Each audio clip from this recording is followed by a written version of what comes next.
लूका 1:80 में ಲೂಕ 1ನೇ ಅಧ್ಯಾಯ 80ನೇ ವಾಕ್ಯ ಹೇಳ್ತದೆ, spirit.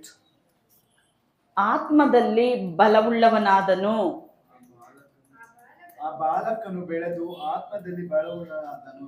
Amen. O balak, he grew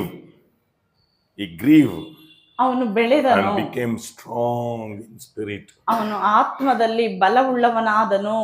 इसलिए हमारा आत्मा स्ट्रांग होने से ನಮ್ಮ ಆತ್ಮ ಸ್ಟ್ರಾಂಗ್ ಆಗೋದ್ರಿಂದ परमेश्वर का शब्द हम सुन सकते हैं. ದೇವರ ಶಬ್ದವನ್ನ ನಾವು ಕೇಳಬಹುದಾಗಿದೆ. हम बच्चे रह गया तो परमेश्वर का शब्द सुनने को नहीं होगा. ನಾವು ಇನ್ನೂ ಮಗುವಾಗಿರುವುದಾದ್ರೆ ದೇವರ ಶಬ್ದವನ್ನ ಕೇಳೋದಕ್ಕಾಗೋದಿಲ್ಲ. परमेश्वर हर एक विश्वासी से बात करना चाहता है, ದೇವರು ಪ್ರತಿಯೊಂದು ವಿಶ್ವಾಸಿ ಬಳಿಯಲ್ಲೂ ಮಾತಾಡೋದಕ್ಕೆ ಇಷ್ಟಪಡ್ತಾರೆ. बट वो सुनने का कैपेसिटी नहीं है, ಅದನ್ನ ಕೇಳುವಂತ ಕೆಪಾಸಿಟಿ ಇಲ್ಲ. क्योंकि परमेश्वर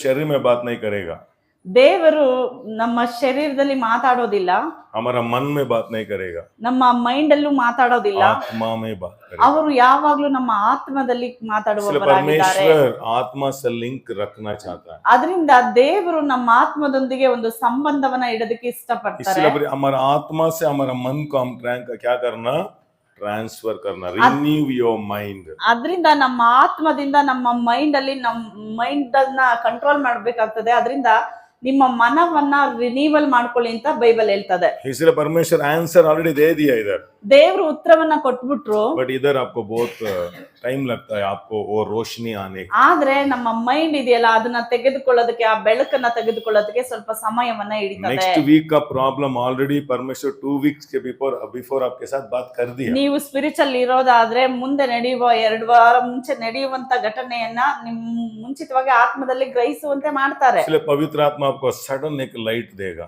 ಪವಿತ್ರ ಆತ್ಮನ ಸಡನ್ ಆಗಿ ಬೆಳಕನ್ನ ಕೊಡ್ತಾರೆ. वो वचन का रोशनी बोलते हैं. ಅದನ್ನ ವಾಕ್ಯದ ಬೆಳಕು ಅಂತ ಹೇಳ್ತೇವೆ. ओ यही बोला क्या, ಓ ಇದನ್ನ ಹೇಳಿದ್ರು. लाइट आ गया तो ಆ ರೀತಿಯಾಗಿ ನಿಮ್ಗೆ ತೋಚಿದ್ರೆ डार्कनेस अंधेरा भाग जाता है. ಯಾವಾಗ ಆ ರೀತಿಯಾಗಿ ನಿಮ್ಗೆ ಬೆಳಕು ಬರ್ತದೋ ಕತ್ತಲೆ ಹೊರಟೋಗ್ತದೆ. हमको वचन का रोशनी चाहिए.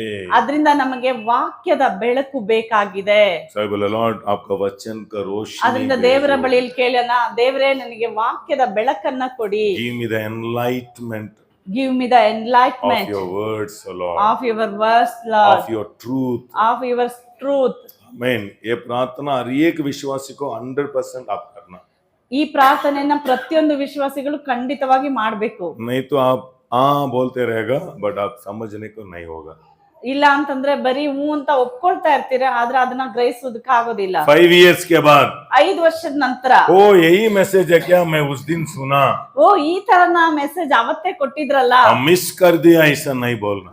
ನಾನ್ ಮಿಸ್ ಮಾಡ್ಕೊಂಡೆ ಅಂತ ಆಗ್ಬಾರ್ದು. इसलिए आपका प्रेयर ऐसा होना, ಅದರಿಂದ ನಿಮ್ ಪ್ರೇಯರ್ ಹೆಂಗಿರ್ಬೇಕಂದ್ರೆ, लॉर्ड मेरे दिल की आंखें खोलो, ದೇವರೇ ನನ್ನ ಮನ ಕಣ್ಗಳು ತೆರೀರಿ, वचन का रोशनी दियो, ವಾಕ್ಯದ ಬೆಳಕನ್ನ ಕೊಡಿರಿ, वचन का रोशनी दियो. ವಾಕ್ಯದ ಬೆಳಕನ್ನ ಕೊಡಿರಿ. इसलिए आप फास्टिंग का प्रेयर किया तो भी ನೀವೇನಾದ್ರೂ ಉಪವಾಸ ಪ್ರಾರ್ಥನೆ एक ಮಾಡುವುದಾದರೆ, सब्जेक्ट के लिए आप ध्यान कर रहा तो ಒಂದು ಸಬ್ಜೆಕ್ಟ್ ಗಾಗಿ ನೀವು ಪ್ರಾರ್ಥನೆ ಮಾಡುವಾಗ, लॉर्ड वचन का रोशनी दियो, ದೇವರೇ ವಾಕ್ಯದ ಬೆಳಕನ್ನ वचन का ಕೊಡಿ, रोशनी दियो. ವಾಕ್ಯದ ಬೆಳಕನ್ನ ಕೊಡಿ. वन लाइट, एक लाइट ಒಂದೇ ಒಂದು ಬೆಳಕು आपका 10 years का मेहनत को बच जाएगा. ನಿಮ್ಮ 10 ವರ್ಷದ ಶ್ರಮವನ್ನ ನೀಗಿಸ್ತದೆ.